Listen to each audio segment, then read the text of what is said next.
Welcome back to Management Classics and the last part of the presentation one-on-one video series, namely performance.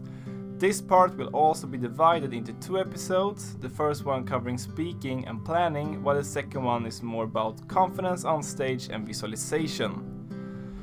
It feels like a lot of people neglect the performance part of their presentation because it, quotes, works itself out.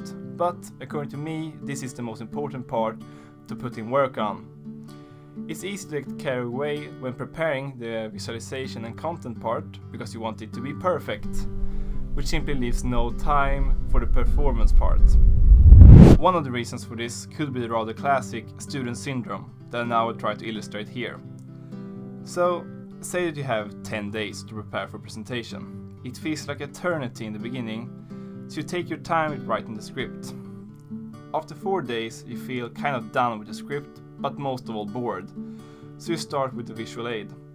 Another 4 or 5 days are used going back and forth between choosing color theme, animations, timing, and trying to adapt the script so they fit together. Then all of a sudden, it's only 1 day left and you haven't even started with the performance part. You don't know one word by heart. No matter how good your script is and how crisp your animations are, the presentation unfortunately won't be anything special. So instead, start out with trying to plan your time. Yeah, that is a crazy idea. And put a max limit for each part. The 20-20-60 rule is a good one. 20% for content, 20% for visual aid, and 60% for performance. So, after 4 days, in this case, you start with the performance part, even though you maybe, or most probably, don't feel that the content and visual aid part is complete. Dividing it into smaller sub-goals also makes it easier for you to actually get going with the work. So, how should you spend these 6 days? Well, first off, learn the whole script by heart. It is okay to bring notes if that makes you feel more secure, but you should not depend on it, because the audience will notice that you read from notes on the flow of how you read, draw the conclusion that you don't really know what you're talking about, and lose confidence in you as a speaker. Okay, come on. Big day. Let's do this. Hi, welcome to a day full of pizza. Well, got my notes in my hand just in case. Probably around 3-4 when I first got in contact with this doughy piece of art. And you can't note, everybody knows that... Just a small peek. Yeah, right, that's enough.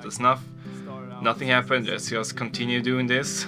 No one even noticed, alright, maybe a few more. What was this now again? Alright, Yep, alright, now I got it. Kind of originated from Italy, also often used there in other dishes.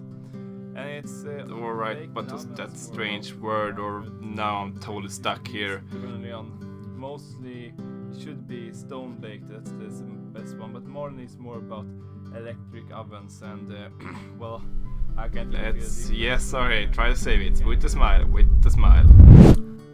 When you feel that you know the whole script by heart, it is time to start record yourself speaking as you run through the script and work with how you speak and emphasize different parts of the presentation.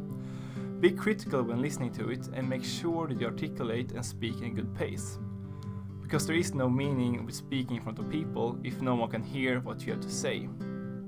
The next level is emphasizing. You don't need to work on it, but mastering emphasizing will definitely bring some extra style to your presentation. Okay, that is everything for the first episode of the performance part of the presentation one-on-one video series. In the next episode, that will be the last one of this video series, we will go through some final tips and tricks that will improve your presentation significantly. So, until next time, enjoy the journey. Bye.